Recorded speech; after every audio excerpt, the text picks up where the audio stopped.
मेरे परिजनों, मैं अपने पावन गुरु जी की प्रेरणा से और उनका आशीर्वाद आप सबके पास भेजने का प्रयास करता हूँ। आप सबके पास 5-6 मिनट का टाइम ही नहीं कि उसको आप गुरु जी का आशीर्वाद पा सकें। इस संसार में हर व्यक्ति सुख पाने की कोशिश करता है, लेकिन सुखी कोई नहीं दिखता है। सबका अनुभव है खुशियाँ कम और बेशुमार कम है। संत तुकाराम कहते हैं, सुख राई जितना और दुख पहाड़ जितना। संत रामदास ने अपने मन से पूछा, जग में सर्व सुखी ऐसा कौन है?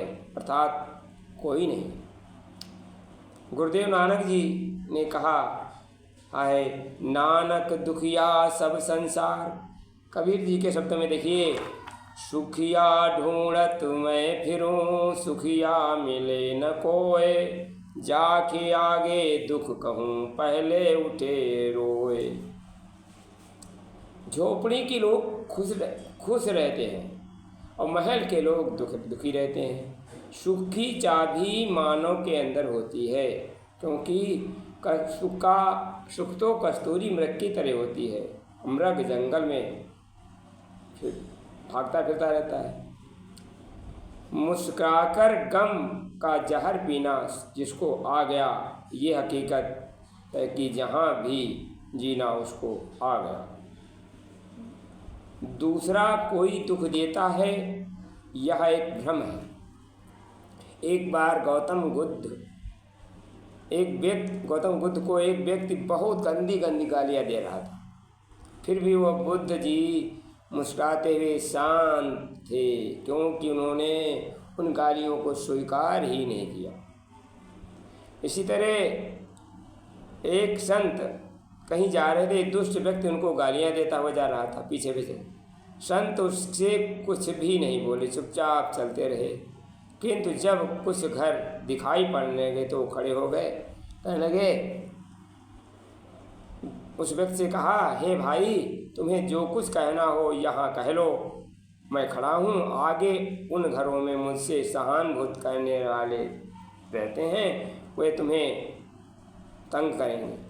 दुष्ट व्यक्ति लज्जित होकर क्षमा मांगेगा। इसी तरह महाराष्ट्र के संत एकनाथ महाराज एक बार गंगा स्नान करके वापस लौट रहे थे। रास्ते में एक व्यक्ति, दुष्ट व्यक्ति था, उनके शरीर पर गंदगी डाल दी। वे कुछ न कहते, दोबारा स्नान करके आए। वह व्यक्ति बार बार गंदगी डालता है, वो बार बार स्नान करते रहे।